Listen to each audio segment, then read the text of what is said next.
We are live. My name is David, and this is a review of that pair of shoes over there, the Nike Zoom Structure Plus version 15.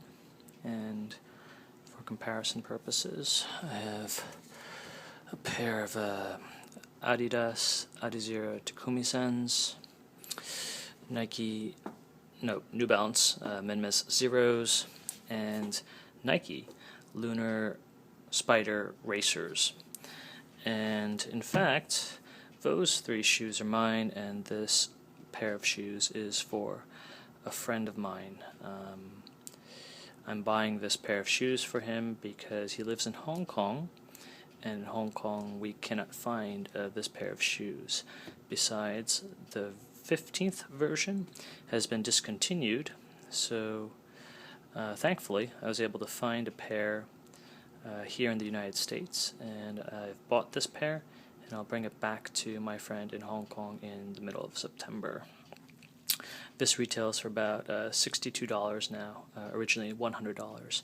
I bought this at a Roadrunner, I believe, and there aren't too many left.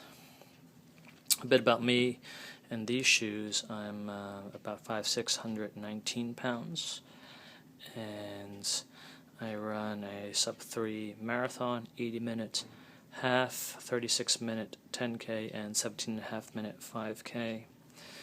I use these racers from about 5K to half, these guys from 5K to full, and these guys for training runs and grass runs under 10K.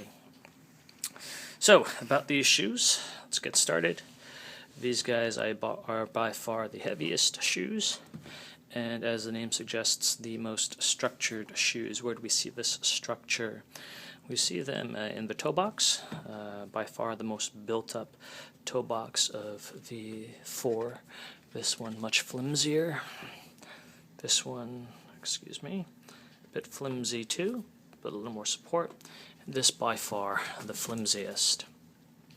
If we take a look at the heel part as well, very solid construction, hard to break in. I'm not sure if this would chafe after a few initial runs. Curiously, although this is a bit more worn in, I've had problems with the Nike Lunar Spider Racers before, with chafing over here especially. It takes a few miles and a few runs to break in.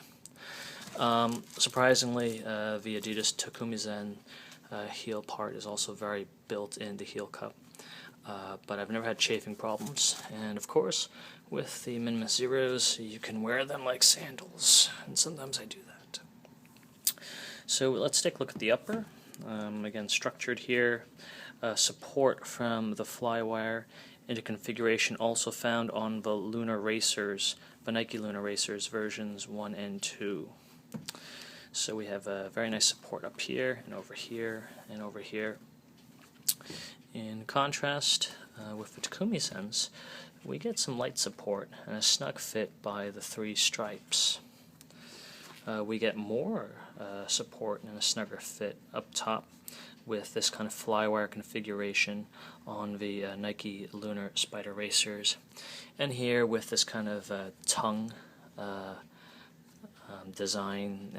This fits like a sock. Not much support, very flimsy. Not as flimsy, not as flimsy. This is hard. Thick laces, not the best construction over here where we insert the shoelaces. Some fancier design over here, and here as well, and even here. Let's take a look at the bottom. By far the most cushioning, different types of foam and protruding rubber, different colors, bits of plastic and branding, Nike Plus support. Yeah, quite a fair bit of plastic here. Very thick on the bottom. I think this is BRS 1000 rubber. In contrast, I believe this has the most cushioning of my three. Adizero foam, Continental rubber, a bit of plastic over here, some of these cute little protrusions here. And I think it's a 6mm heel to toe drop. Speaking of which, this one has a much more significant heel to toe drop. This one I think is about 5mm heel to toe, a little less cushioning. I wonder if it's BRS 1000 as well. Some of this kind of sticky stuff here, high quality rubber, a bit of plastic here for support.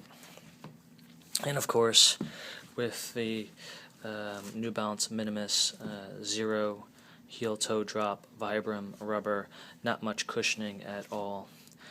Not very nice to run in these, with these, or is it in these on rainy days on the slick, whereas those are very, very nice for rainy days on cement.